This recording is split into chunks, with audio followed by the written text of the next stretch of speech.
Bien, ya nos encontramos en línea con Enrique Estel, uno de los también héroes de la batalla de Malvinas. Hola Enrique, ¿qué tal? ¿Cómo estás? Muy bien, buenas tardes Luis, ¿cómo andas vos? Muy bien, esperando este día para poder enterarnos un poquito más de algunas cosas que por allí estamos enterados y no es así. Bueno, cómo no. Nos vamos enterando de a poco, ¿sí?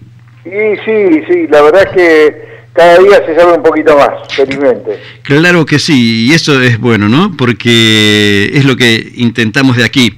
Porque muchas veces por allí creemos algo que, bueno, no es tan así, y bueno, y quien estuvo en el campo de batalla sabe perfectamente, ¿no es cierto? Sí, eso por un lado. Pero como decía un amigo mío, no es necesario haber tenido un infarto para ser cardiólogo. Yo creo que todos aquellos que se propongan conocer lo que pasó en la guerra, si ponen voluntad, tiempo y esfuerzo, van a conocer bastante bien, con un buen grado de acierto, qué es lo que ocurrió. Bueno, vamos a hablar de un tema un poco espinoso, ¿no es cierto? Porque esto es mi opinión, ¿no? Aquí los derechos humanos en Argentina, dejan bastante que desear por muchas cosas, ¿no es cierto? Aquel que se sienta molesto por esto puede venir y yo les abro los micrófonos para que me explique qué es los derechos humanos. Pero vamos a la otra parte. Los supuestos delitos de lesa humanidad en la guerra cometidos por argentinos e ingleses, ¿existieron? ¿No existieron? Bueno, yo te voy a explicar lo siguiente. En primer lugar, hay que tener en cuenta, antes de desarrollar cada uno de esos temas, algunos presupuestos de oro del derecho penal, que son los siguientes, a mi juicio, puede haber otros, yo no soy abogado, ¿no? El derecho penal tiene que estar escrito, punto 1. Punto 2, no es retroactivo. Punto 3, la autoridad judicial competente es la que se encuentra dentro de la zona en que ocurrió el hecho. Cuando se imputa un delito de lesa humanidad o crimen de guerra, se tiene que indicar el tiempo, el modo, el lugar y el grado de participación del imputado. Si no ocurre todo esto, estamos violando el artículo 18 de la Constitución Nacional, que acá me lo copié a propósito, que dice que ningún habitante de la nación puede ser penado sin juicio previo, fundado en ley anterior al hecho del proceso, ni juzgado por comisiones especiales o sacado de los jueces designados por la ley antes del hecho de la causa. La Convención sobre Imprescriptibilidad de los Crímenes de Guerra y los Crímenes de Lesa Humanidad entró en vigencia el 2 de diciembre del año 2003, en el primer gobierno de los Kirchner. Y lo que regía la conducta de todos los militares en el año 1982 era el Código de Justicia Militar.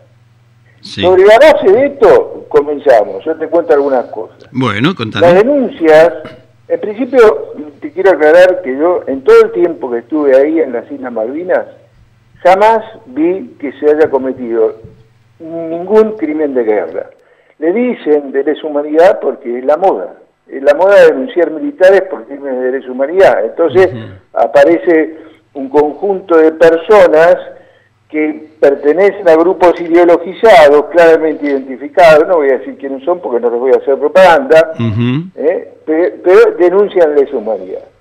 Como ya vimos, por lo poco que dije, si la Convención de Imprescriptibilidad de Crímenes de Guerra y de Lesa Humanidad entró en vigencia en el año 2003, y estamos hablando de hechos que ocurrieron en 1982, y el derecho penal no es retroactivo, obviamente no se puede acusar a la gente en esos términos. ¿Sí? Bueno, yo nunca vi, realmente nunca vi. No es que lo diga por corporativismo, sino realmente nunca los he visto. ¿Vamos bien, Luis? Sí, vamos perfecto, y vamos a recordar a la gente que vos, con tu grupo, que formabas un grupo donde en cierta manera estuviste en varios lugares de Malvinas. Sí, yo recorrí en los últimos días de la guerra todo el dispositivo defensivo de Puerto Argentino, y también estuve en Puerto Argentino, estuve en el aeropuerto. Es decir, no lo conocía al detalle porque era algo bastante extenso, pero excepto en London creo que estuve en todos lados, ¿no? Sí. Bueno, te quería decir que la primera denuncia, esto se ejecuta en abril del 2007. 1982, 2007, 25 años después. 25 años después. Llama la atención. Y son denuncias por fusilamientos, por tortura, y dicen que fueron crímenes de lesa humanidad. Es imposible, porque la Convención de Crímenes de lesa Humanidad entró en el 2003, y los hechos que ellos supuestamente denuncian, mejor dicho denuncian, que supuestamente ocurrieron, fueron en el año 1982. Sí. Esa denuncia se hizo, es una historia muy linda, pero yo no te voy a dar los nombres a propósito porque no le quiero hacer propaganda. Sí. Comienza con un personaje que anduvo por ahí, por Bahía Blanca, en una subrogancia, que era originario de la provincia de Corrientes y trabajaba en la Secretaría de Derechos Humanos de Corrientes. Se consigue el testimonio de 23 excombatientes de la Guerra de Malvinas, y se va a Río Grande y efectúa la denuncia. Obviamente, cuando hace una denuncia hay personas imputadas. Las personas imputadas empezaron a defender, fueron a ver esos 23 testigos, se desdijeron de lo que habían dicho y además confesaron que les habían comprado los testimonios. Qué bestia. Esto, hay grabaciones, de hecho, hay un sitio que se llama El Malvinense en donde están esas grabaciones publicadas, ¿no? De todos modos, la denuncia siguió su curso, del juzgado fue a la Cámara Federal de Apelaciones, de la Cámara Federal de Apelaciones fue a la Cámara Nacional de Casación Penal, y la Sala 1 sostuvo que los aludidos delitos no eran tales. Había cuenta que la guerra no es un crimen de lesa humanidad. Y además se constató la existencia de testimonios falsos, ¿sí? Quedó bien claro en esos escritos en la Sala de Casación que no se puede aplicar en forma retroactiva la Convención de Imprescriptibilidad de Crímenes de lesa humanidad, porque los hechos eran del 82 y la Convención es del año 2003. Claro, sí. Bueno, en teoría debería haber terminado la historia, pero resulta que en el año 2011, 2 años después, aparece el mismo grupo ideologizado y presenta un recurso de queja en la Suprema Corte de Justicia. Es insólito. ¿Por qué es insólito? Porque si Casación resolvió para apelar en 5 días, creo que son 5 días, no me acuerdo exactamente. Y apelan a 2. Y ellos se tomaron 2 años. 2 años, sí. Estaba impulsado por un viejo conocido de ahí, capaz que vos te acordás, que es un hombre que falleció, que era fiscal general en Bahía Blanca, que se llamaba Hugo Cañón. Sí. Pero en realidad, los que la presentaron eran otros 2 abogados que no sé qué suerte habrán tenido. En el 2011. Llegó a la Corte Suprema de Justicia en el año 2015 y la Corte Suprema la rechazó in limine en virtud de que la presentación no cumplía con los requisitos formales establecidos por la Constitución y sus leyes. Pero además, ¿no?, la Suprema Corte de Justicia tiene una acordada que regla la interposición de los recursos, el extraordinario y obviamente el de queja por denegación de aquel, ¿no es cierto? Y un abogado lo sabe. Ahora, ¿por qué han hecho todas estas cosas? Hacen todas estas cosas porque en ese momento se consideraban impunes, que tenían todo el poder con el gobierno de los kirchneristas y querían avanzar. ¿Y para qué? ¿Cuál era el objetivo? Desde mi punto de vista, la plata. Para mí no es otro más que eso. No, por supuesto. Hay muchas cosas que se pueden decir y denunciar en la justicia. Sin embargo, eso no se ha hecho. Lo que se busca es aquello que le pueda sacar al Estado, es decir, a todos nosotros, los 44 millones de habitantes, que a través de nuestros impuestos, directos e indirectos, le aportamos al Tesoro. Estos tipos no se quedaron ahí. La gente no se quedó ahí, volvió a insistir, volvió a denunciar, ¿no? Y logró que un juez de ahí, federal de Ushuaia, que se llama Calvete, acepte una nueva denuncia, y con fecha 18 de octubre pasado, hace poquito, parecería ser, porque no lo sé a ciencia cierta, que llamarían indagatoria a las personas denunciadas. Que por cierto, las personas denunciadas iniciaron otra causa contra aquel abogado que compró las denuncias de la primera denuncia originaria, y ese hombre que trabajaba para el Estado provincial primero, después para el Estado nacional en el Consejo de la Magistratura, lo echaron, le pidieron que renuncie y que se vaya porque era vergonzoso lo que estaba ocurriendo y saliendo a luz. En fin. Lo echaron, perdón.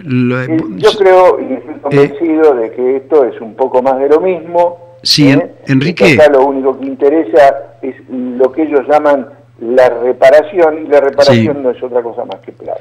Enrique, una pregunta. Bueno, el que vos decís de Corrientes, no sé si será el mismo, ¿lo echaron o lo ascendieron? No, lo echaron.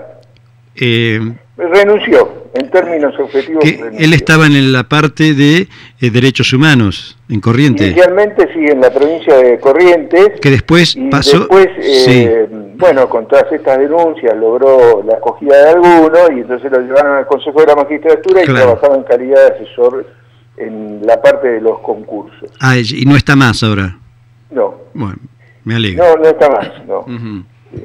Pero yo creo que también a este personaje le correspondería una denuncia por haber mentido, por haber hecho algo que no se puede. Sin lugar a dudas, la denuncia la hicieron. Y la hicieron. Está hecha, y falseando la verdad.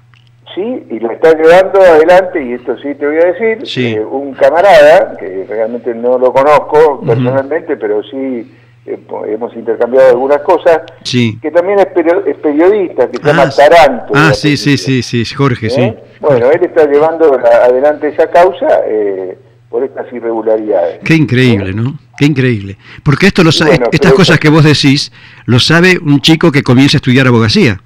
Por supuesto. De hecho, procesal penal, tal vez no en los primeros años, pero sí a la mitad de la carrera. Pero un juez lo sabe, ¿no? Pero por supuesto, a un juez no le pasa desapercibido. Y ahora te voy a contar la historia, algo más del Belgrano, y vos te vas a dar cuenta. ¿Por qué yo empecé con esos presupuestos del derecho penal? Porque lo del Belgrano es vergonzoso también. Para mí es cruel e inhumano, pero bueno, en fin. ¿Te comento lo del Belgrano? Ahora? Sí, coméntalo por favor, sí, te escucho. Bueno, un grupo también de gente, ¿no?, inescrupulosa se aprovechó de la situación de necesidad, de la angustia y a veces de la avaricia de algunos deudos del crucero General Belgrano. Todos sabemos que murieron 323 y también que había 1093 y bueno, se reunió con toda esa gente, algunos deudos de los muertos y otros que estaban vivos, y los entusiasmaron con hacer una denuncia para lograr una indemnización, una jugosa indemnización y toda esa historia. Creo que conozco personalmente a los actores. Mira vos.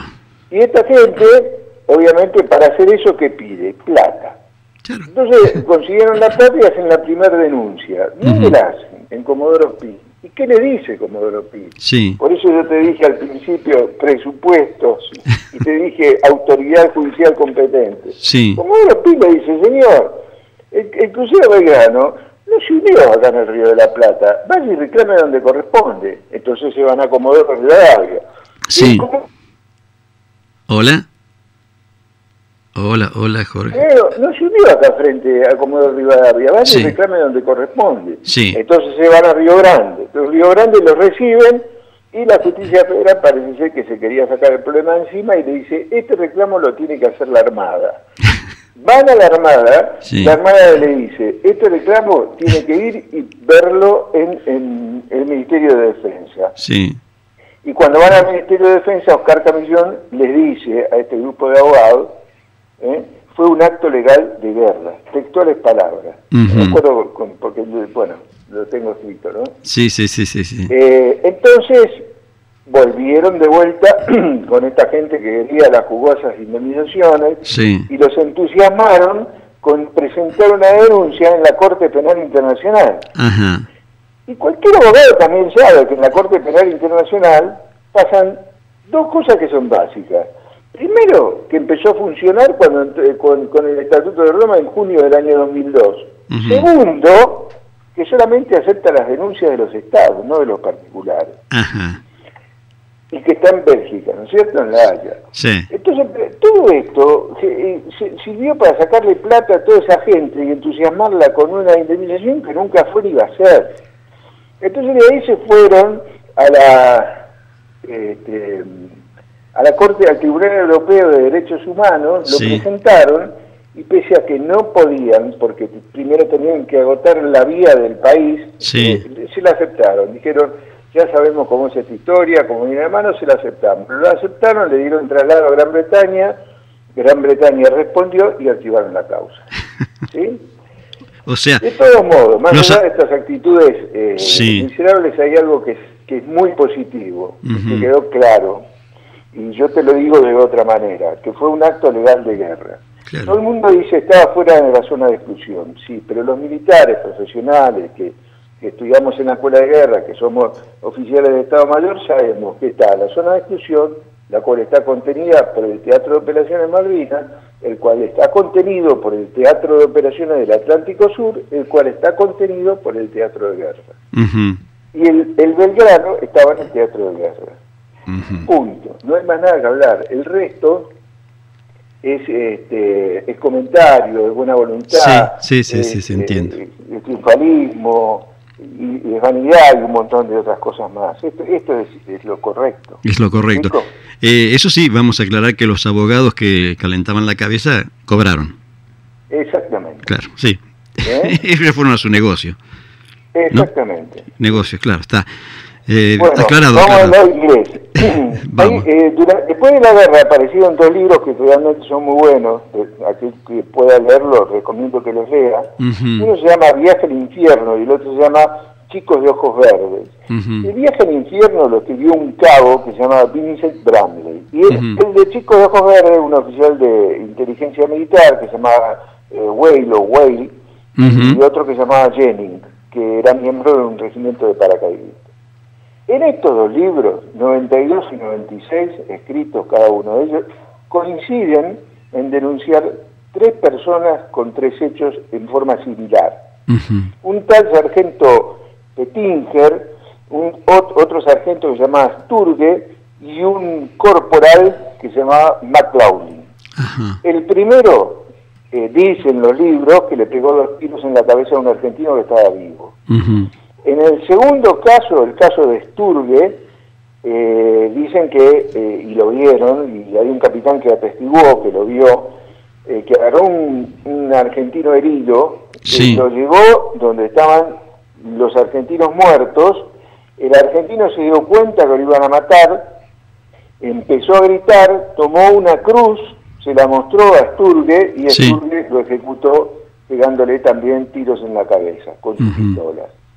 Y en el caso del corporal McLaughlin, cuando estaban atacando el Monte London, cae muerto. Cuando ven su cuerpo, lo revisan y le sacan las cosas para mandárselas a su familia, encuentran que él tenía una mochilita donde tenía unos frascos con orejas. Empezaron a preguntar a ver qué es lo que había ocurrido, y resulta que llegaron a la conclusión de que este hombre, porque alguna gente lo vio, comentaron y demás, le cortaba las orejas a los argentinos muertos, las metía en los frasquitos, y dicen que en algún caso le cortó la oreja a algún argentino moribundo. Entonces, ¿qué pasa? Eso no puede pasar desapercibido, porque en ambos casos son 2 libros que fueron traducidos al español y dan vueltas por el mundo. Entonces, Scotland Yard realizó una investigación. Esa investigación estuvo en cabeza de un hombre que se llamaba Edward de apellido, ¿no? Y que, bueno, un especialista, obviamente, que contaba con la colaboración de los especialistas pertinentes de Scotland Yard. Tomaron 470 declaraciones, viajaron a Malvinas 2 veces y vinieron acá a Buenos Aires también. Y los tipos llegaron a la conclusión de que no debía haber juzgamiento, porque a pesar de que se reconocía que había evidencia suficiente, ellos entendían. Hola. Bueno, me parece que se cortó. Hola, Enrique. Hola. Vamos a tratar de comunicarnos de nuevamente.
cuando cueste mantenerse en pie,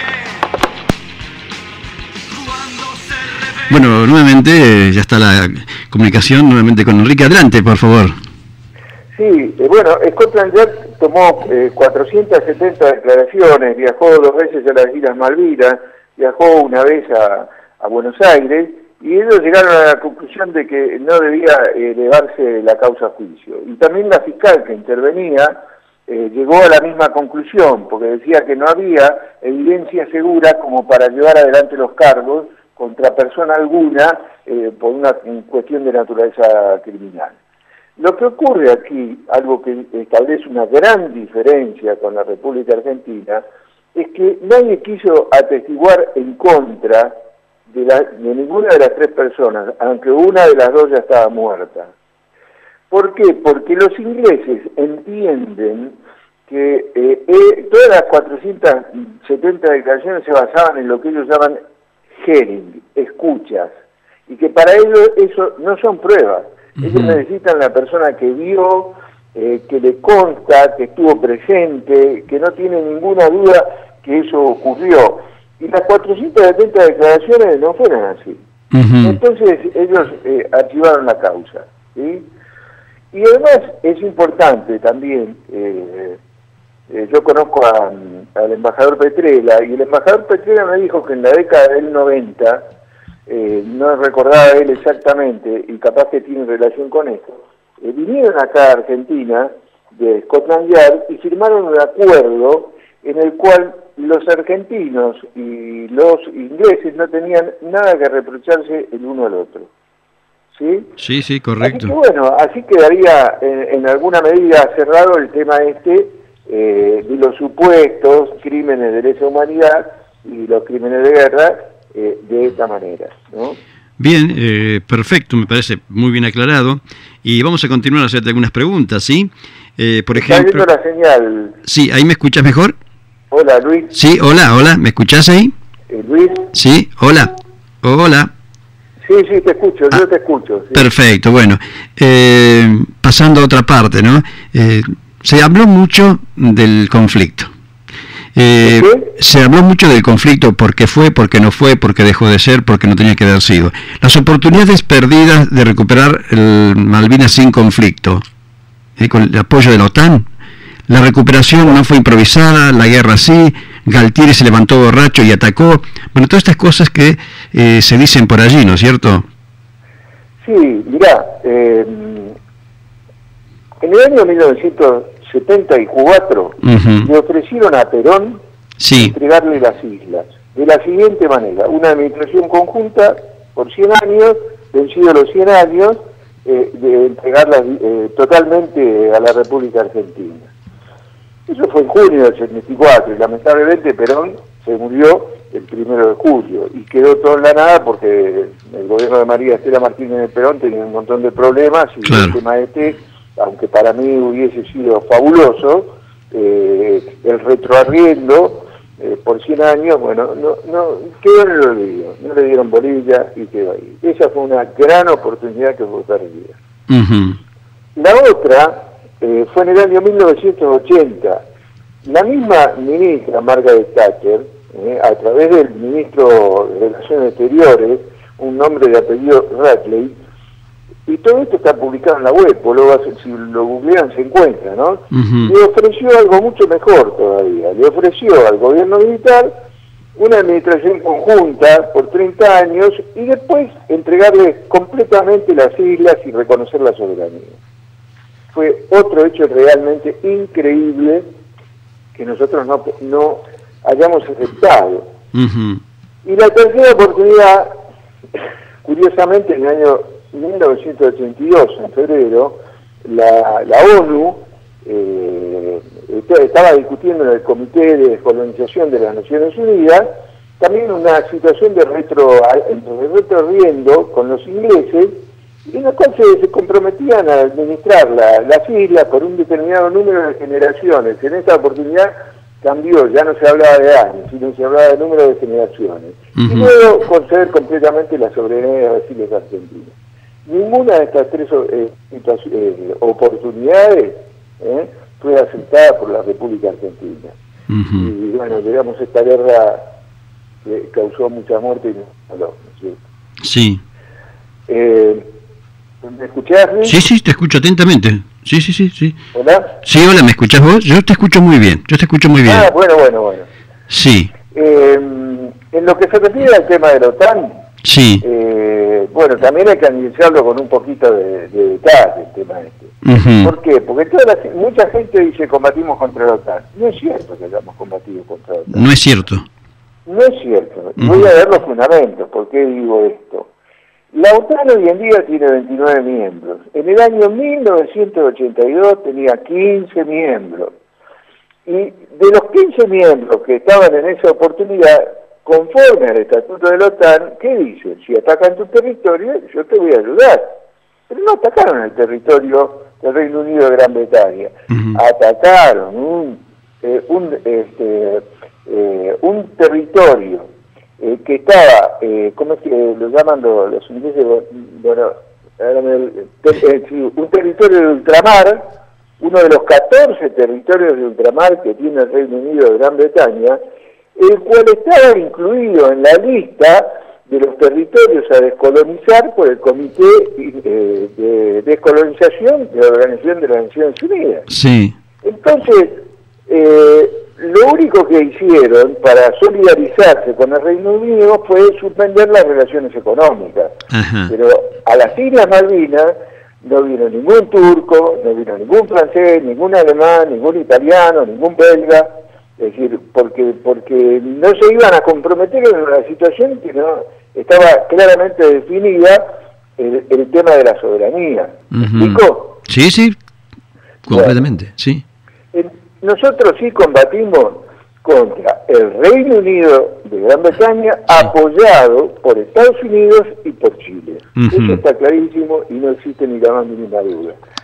Es más, Francia es un país de la OTAN y durante la guerra de Malvinas mandó una misión secreta para poner a punto los misiles Exocet. Pero a ver, así como para que te des cuenta. Una pregunta, Enrique. Y bueno, Enrique, sabes que el mundo de los negocios Enrique, es un mundo muy particular. Enrique, hola, Enrique. Durante la guerra, digamos, un país muy con estrechos vínculos con el Reino Unido, que como es Israel, a nosotros nos vendió un montón de cosas. Todos Enrique, los anorak que se usaron en la guerra son israelíes. Es más, los compró el entonces coronel Veronelli con dinero en una varija, esto me lo dijo personalmente a mí, que viajó en un avión al cual le sacaron los asientos y aterrizó en Israel, cargaron todas las cosas, pagó y se vino para acá. A ver, Enrique. Y el Reino Unido de Gran Bretaña le reclamó a Israel, ¿qué estás haciendo? Y los israelitas le dijeron, al gobierno de Israel le dijo, estamos honrando nuestros compromisos contraídos con anterioridad. En realidad eso no es cierto, porque con anterioridad, bajo ningún punto de vista, teníamos pensado comprar eso. Se compraron exclusivamente por la guerra. Enrique, ¿Me explico? Sí, ¿me escuchás? Sí, te escucho, sí. Te hago una pregunta. Vos decís que Francia, en cierta manera, en forma secreta, vino por el tema de los Exocet, ¿no es cierto? Sí, vino una misión secreta. Pero lo que aquí se tenía entendido, de mi punto, de lo que nos han informado siempre, ¿no es cierto?, era que justamente nos dejaron un poco en babia con eso. Se fueron los técnicos y quedó arreglate como pueda. ¿No es así entonces? No conozco los detalles, obviamente. O sea que los técnicos se retiraron. Lo que, hasta donde yo llegué en cuanto a mis análisis e investigaciones, es que los franceses vieron una gran oportunidad, y de hecho la oportunidad existió y después se vio que fue así. ¿Por qué? Porque el Exocet era un misil que había sido diseñado pero nunca probada su efectividad en combate, y la guerra de Malvinas probó su efectividad, y de hecho el Exocet aumentó 10 veces su valor después de la guerra de Malvinas. Es decir, que había un interés económico por parte de ellos en que los Exocet funcionaran. Claro, nosotros teníamos, todos los que nos han dicho siempre fue que los Exocet tuvieron que aquí, incluso creo que en la base, tratar de hacerlo funcionar porque le habían dejado no las claves correspondientes, algo así. Pero bueno, vos me decís otra cosa que cambia un poco también la forma, ¿no? de lo que pasó. Pero vos también te podés averiguarlo eso, porque Sí. Josep es de la Marina, y vos tenés la Marina cerca, seguramente si haces alguna pregunta por ahí te van a decir. Sí, no. Contrariamente a lo que mucha gente piensa, pertenecían a la aviación aeronaval. Sí, sí, los superintendentes. es verdad, sí, y, sí. y los ex Josep, bueno, creo que estuvieron mucho tiempo ahí en la base comandante Espora, ¿no? Claro, por eso que lo adaptaron allí, pero sin el asesoramiento de los franceses, que a los técnicos lo obligaron a volver. Pero bueno, esto cambia un poco también la óptica de las cosas, ¿no? Claro, Sí, claro. perfecto. Sí. Sí, adelante, por favor. Sí, vos dijiste recién que la recuperación no fue improvisada, pero la guerra sí. Sí, totalmente de acuerdo. Sobre el tema este de la recuperación, Sí. y por eso también con respecto a lo otro que dijiste, Gatí se levantó borracho y Sí, atacó, esto a es ver. mentira. Sí. La recuperación de las islas la venían trabajando desde hacía muchísimos años antes. Ujú. Yo entrevisté a un oficial que le di mi palabra de honor, que no iba a decir su nombre, inclusive que él me dijo a mí, yo fui a las islas por orden de el general de división José Antonio Vaquero, me ordenó que vaya en calidad de turista, me dio la plata, me eligió a mí porque yo hablo muy bien el inglés y me dijo que haga un relevamiento táctico topográfico de todas las islas y que ande todo el tiempo que pueda y saque la mayor cantidad de fotos que pueda y que después vuelva y le presente el informe a él y nada más que a él. Y lo hizo. Este oficial está vivo y vive actualmente acá en donde yo estoy residiendo, que es la provincia de Tucumán. Ajá. Y viajó con un periodista de la provincia de Santa Fe y recorrieron las islas 2 años antes, en el año 1980. Es decir, que ellos fueron planificando la recuperación de las islas con mucho tiempo de anticipación. Y entre los tres, las tres fuerzas, la Fuerza Aérea, la Marina y la Aeronáutica. Y fue realmente un éxito rotundo. La Operación Rosario fue un éxito rotundo. Ahora, lo que ocurrió después, que todos lo sabemos, Sí. esto es que hundieron el crucero Belgrano y bueno, el ser humano es una persona muy extraña y entonces decidieron hacer la guerra, cosa que no estaba prevista. Claro. La guerra se improvisó. Y bueno, tuvimos los resultados que tuvimos, porque, y es más, yo creo que podría haber sido mucho peor, pero gracias a la buena voluntad y a todo el esfuerzo puesto de manifiesto, las cosas dentro de todo fueron bastante honrosas. Sí. Tú fíjate que yo te comenté la vez pasada que mi padre era general de sanidad. Sí. Bueno, si la guerra hubiese estado prevista, mi padre era la cabeza de la sanidad del ejército argentino. Si la guerra hubiese estado prevista, le tendrían que haber dicho, general, prepare la sanidad para la guerra. Claro, sí, No sí. lo hicieron. No lo Mi hicieron. papá se enteró el 2 de abril como nos enteramos todos. Sí. ¿no? Y muchos generales se enteraron el 3 de abril como se enteraron todos.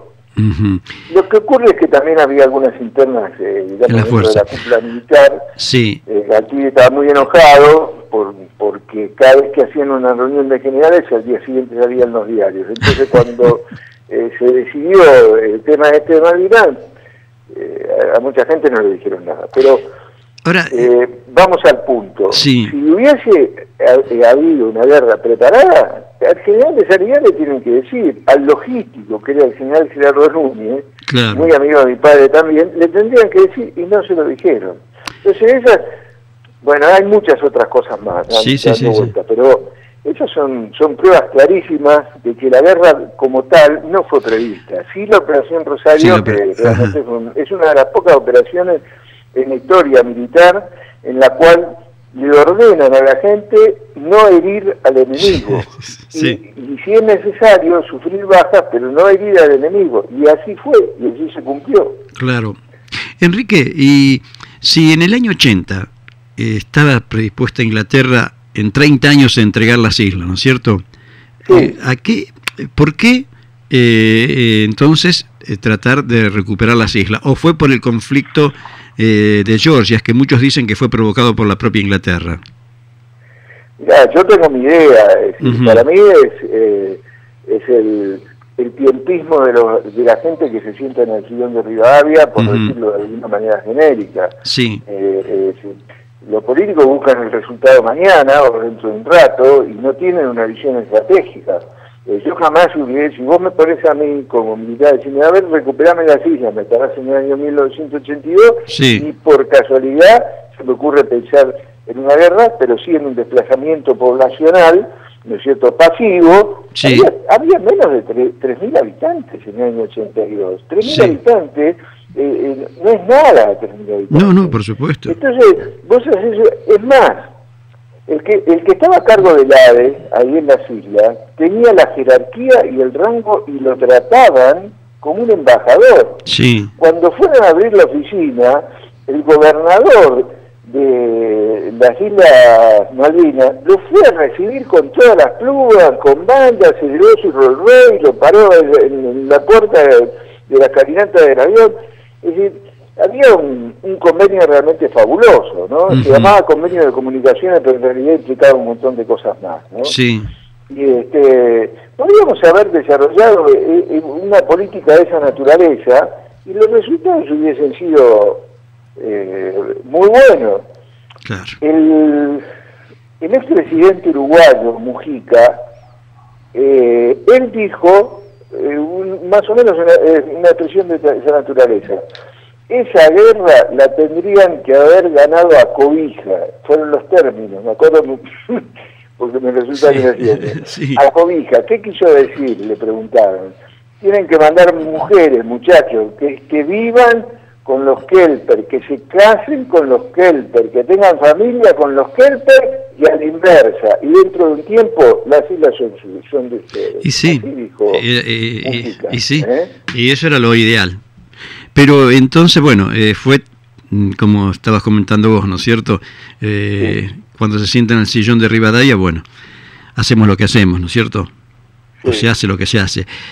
Bien, pasando a otro tema, creo que vamos a tener una semana más, porque, a ver, fue tal la traición de Chile, o traición por llamarlo, ¿no es cierto?, de Chile, o ellos, como habíamos tenido un conflicto en el 78, también vieron peligrarse ellos, porque se comentaba que si se recuperaba Malvinas después iríamos para allá, no sé si lo han dicho o no, pero se comentó mucho, ¿no es cierto?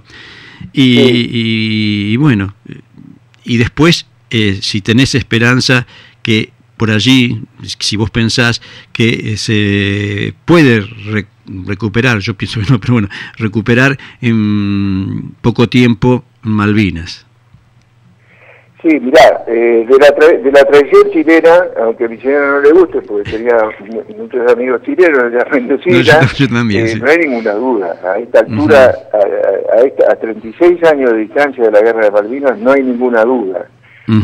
Ahí hay un brigadier que fue el jefe de la Fuerza Aérea, que se llama Matei de apellido, sí. que él trató de limpiar, ¿no es cierto?, la imagen de Pinochet y también de salvar al pueblo chileno, y se atribuyó todas las culpas. Pero nadie es estúpido, todos sabemos perfectamente que una decisión de esa naturaleza no puede ser la responsabilidad de un jefe de la Fuerza Aérea. ¿Y cuál fue la decisión de esa naturaleza?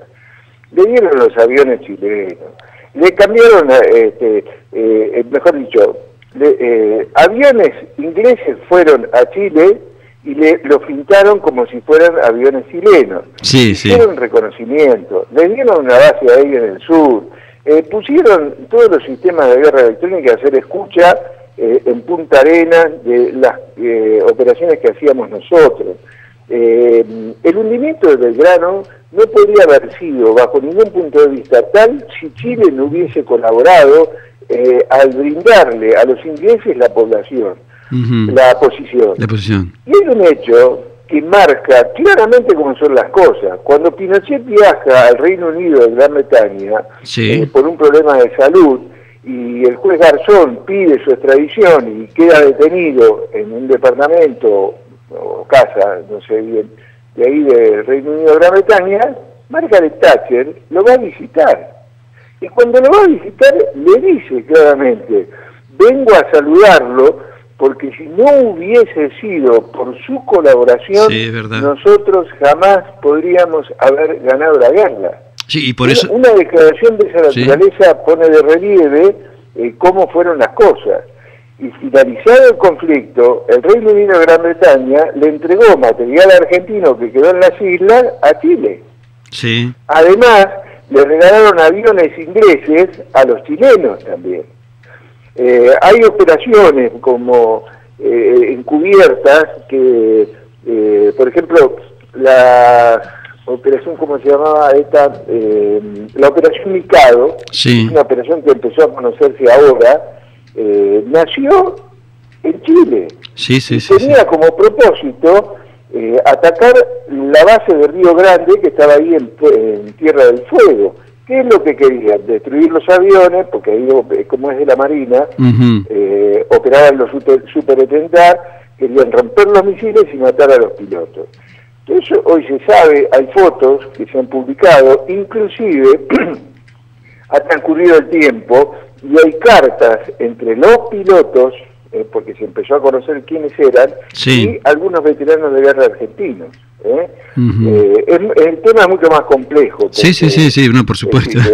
Para detallarlo, ¿no es cierto? Sí. Pero dentro del desarrollo de la operación, ellos al principio tenían la idea de hacer algo muy parecido a Entebbe. De hecho, habían pintado en la isla Ascensión los Hércules como si fueran Hércules argentinos, y empezaron a volar en dirección a Río Grande, pero cuando estaban en el camino hubo alguna razón por la cual ellos abortaron la operación y regresaron a la isla Ascensión.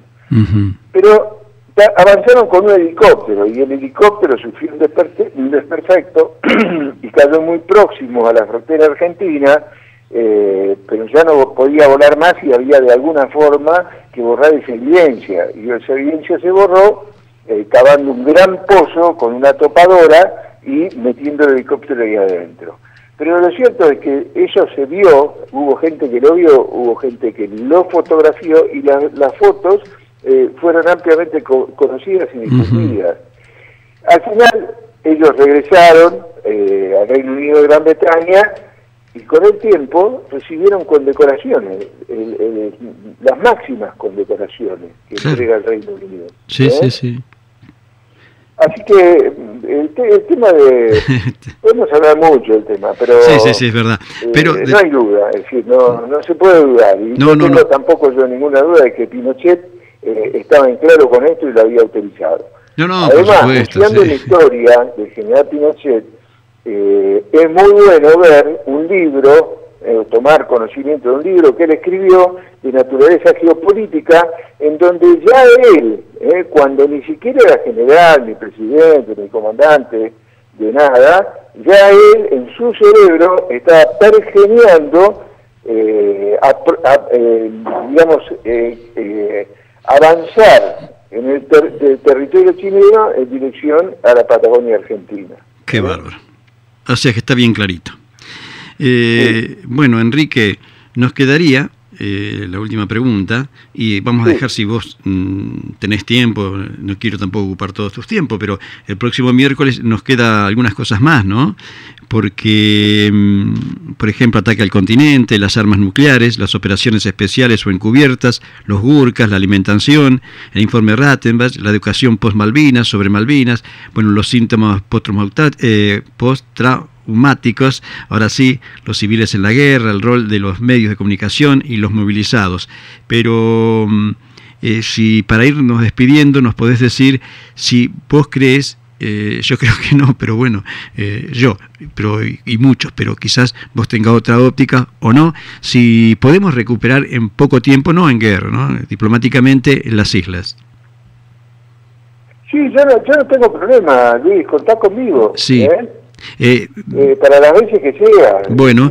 El miércoles que viene, dale. El otro miércoles también. Si querés, en vez de desarrollar así tan rápidamente las cosas, lo hacemos con un poquito más de profundidad. Dale. Yo no tengo problema. Listo, entonces. Al contrario. El miércoles... A mí me resulta muy agradable y satisfactorio poder colaborar y difundir estas cosas que a veces son poco conocidas, ¿no? Sí, por supuesto que sí. ¿Qué te parece si continuamos el miércoles? Y si nos querés desarrollar un poquito, y después lo ampliamos si querés el miércoles que viene, si vos pensás que, diplomáticamente, por supuesto, podemos recuperar Malvinas en poco tiempo. Bueno, dejamos con ese interrogante. ¿Dejamos? Dejamos. Sí. Bueno, muchas gracias, Luis, y muchas gracias a la audiencia, y si la audiencia quiere hacer alguna pregunta, con mucho gusto la voy a responder. Bueno, muy bien, entonces la dejamos para el miércoles la contestación, ¿sí? Bueno, cómo no. Así ya tomamos ya directamente el miércoles, arrancamos nuevamente con todos estos temas que, bueno, que es importante saberlo, y que la gente por allí, si quiere hacer alguna pregunta, por supuesto que te la vamos a trasladar, ¿sí? Sí, pero disculpame, ¿vos querés que yo te responda esa pregunta ahora? Bueno, como vos quieras. Si vos querés, respondele. Y si no... ¿Y cuánto tiempito tenemos? Tenemos pocos minutos, pero... o dejar...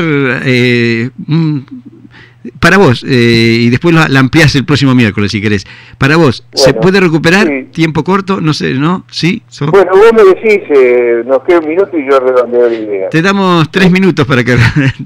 3 minutos, dale. Bueno, no... Yo creo que no las vamos a recuperar en poco tiempo, estoy convencido y doy los fundamentos. No es una cuestión de naturaleza subjetiva.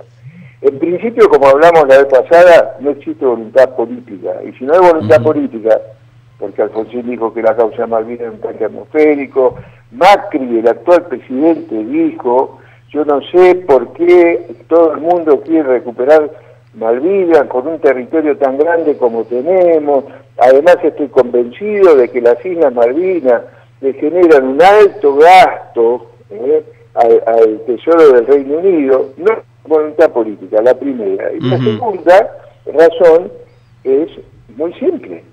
Los isleños tienen la tercer moneda del mundo. La libra malvinense es la tercer moneda del mundo. El ingreso per cápita de los isleños ronda los $70.000 por año, cuando en Argentina está alrededor de los $12.000 por año. Están construyendo el segundo puerto de aguas profundas. Ellos tienen el doble de la población que tenían en el año 1982. Han desarrollado una metodología de capacitación material e edilicia realmente espectacular, que uno la vea en las publicaciones en internet, y ya tienen hasta el nivel terciario para que los isleños puedan capacitarse. El edificio nuevo de la escuela que han hecho, que está atrás de la casa del gobernador, inclusive le permite a la población los fines de semana, sábados y domingos, concurrir a la escuela de natación, concurrir a la biblioteca y hacer uso de la misma. Desarrollaron una línea aérea dentro de las islas. Están constituyendo y formando sus propias fuerzas de defensa con pobladores locales que no tengan la movilidad que tiene las fuerzas que están en Mont Pleasant. Ellos tienen todas las Islas Malvinas rodeadas con sensores y con misiles que permiten la detección de lo que se quiera aproximar. Han implementado el plan quinquenal 14-18 y el año que viene empiezan con el plan quinquenal 19 en adelante. Han establecido una nueva constitución. Entonces yo te pregunto, ¿vos crees que están haciendo eso para que nosotros nos volvamos para que ellos lleguen a un acuerdo con nosotros? No, mirá. Tienen la ciudadanía plena del Reino Unido de Gran Bretaña. No son más ciudadanos de segunda. Tienen la misma ciudadanía que tiene cualquier londinense. Sí, no, es más, a los chicos cuando terminan el secundario los llevan a Inglaterra.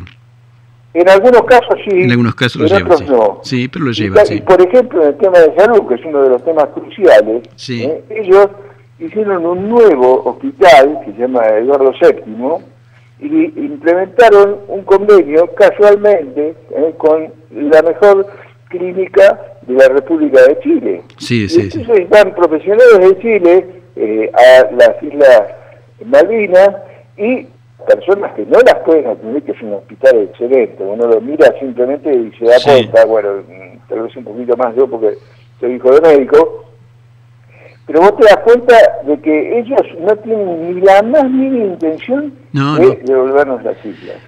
Sí, Enrique, eso es verdad. Vamos a seguir desarrollando el próximo miércoles. Y yo te digo, cuando yo bajé en este abril en Malvinas, al otro día, con un grupo estábamos hablando y pensamos exactamente lo mismo que vos.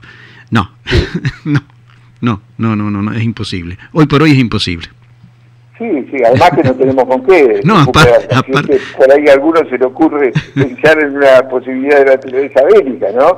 Porque hoy las Fuerzas Armadas son de posible desatar. Nosotros estábamos parados en un hostel allí.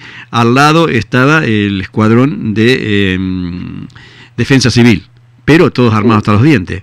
Iban a practicar combate y todo así. Claro. Así que, no, nosotros no vamos a verlo. No creo.